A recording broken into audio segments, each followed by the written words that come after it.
যুক্তরাষ্ট্রের ওয়াশিংটন ডিসিতে ২০২৬ সালের বিশ্বকাপ ফুটবলের গ্রুপ ড্র অনুষ্ঠিত হতে যাচ্ছে ৫ ডিসেম্বর। ৪৮ দল ও ১০৪ ম্যাচের এই নতুন ফরম্যাটের বিশ্বকাপকে ঘিরে উত্তেজনা তুঙ্গে। কোন দল কতটা এগিয়ে তা জানতে ফুটবল ভক্তদের কৌতূহলও বাড়ছে। সেই কৌতূহলকে উস্কে দিতে পারে সুপার কম্পিউটার সম্ভাব্যতা বিশ্লেষণ, যেখানে উঠে এসেছে টুর্নামেন্টের সম্ভাব্য শক্তির মানচিত্র। বাছাই পর্ব এখনও পুরোপুরি শেষ না হলেও ইতিমধ্যে সম্ভাব্যতা বিশ্লেষণ অনুযায়ী সবচেয়ে এগিয়ে স্পেন। ইউরো ২০২৪-এ দাপুটে পারফরম্যান্সের ফলে তাদের জয়ের সম্ভাবনা ধরা হয়েছে ১৭%। ৭ ম্যাচে ৬ জয় এবং মাত্র একবার হারের অভিজ্ঞতা স্পেনকে তালিকার শীর্ষে রেখেছে। ২০১০ থেকে ১৩ সালের অপরাজিত থাকার রেকর্ডকেও বিশ্লেষকেরা স্পেনের স্থিতিশীলতার প্রমাণ হিসেবে দেখছেন। দ্বিতীয় স্থানে থাকা ফ্রান্সের সম্ভাবনা ১৪.১%।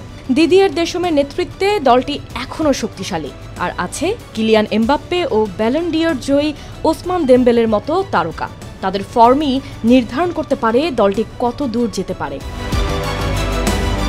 ১১.৮% সম্ভাবনা নিয়ে তৃতীয় স্থানে ইংল্যান্ড। চতুর্থ স্থানে থাকা আর্জেন্টিনার সম্ভাবনা দেখানো হয়েছে ৮.৭%, আর জার্মানি ৭.১%, পর্তুগাল ৬.৬% এবং ব্রাজিলের বিশ্বকাপ শিরোপা জয়ের সম্ভাবনা রয়েছে ৫.৬%। বিশেষজ্ঞদের মতে পর্তুগাল, ব্রাজিলের মতো দলগুলো তুলনামূলক নিচে থাকলেও বড় টুর্নামেন্টে তারা সম্ভাবনার বাইরে নয়। বিশ্লেষকদের ধারণা, সুপার কম্পিউটারের পূর্বাভাস স্পেনকে এগিয়ে রাখলেও বিশ্বকাপ সবসময়ই অপ্রত্যাশিত ঘটনার মঞ্চ। ফিটনেস, ইনজুরি, চাপ, মানসিক দৃঢ়তা এসবের উপর নির্ভর করে মুহূর্তেই বদলে যেতে পারে যে কোনো দলের ভাগ্য। বিশ্বকাপের নতুন কাঠামো ভবিষ্যৎ বিশ্লেষণে অনিশ্চয়তা যোগ করছে।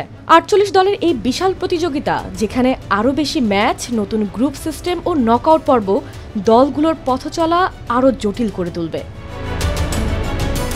৫ ডিসেম্বরে ড্র শেষে দলগুলোর গতিপথ অনেকটাই স্পষ্ট হতে পারে। তাই তো এখন ফুটবল বিশ্ব তাকিয়ে আছে সেই মহা মুহূর্তের দিকে। ২০২৬ ফিফা বিশ্বকাপ হতে যাচ্ছে ইতিহাসের সবচেয়ে বড় ফুটবল আসর।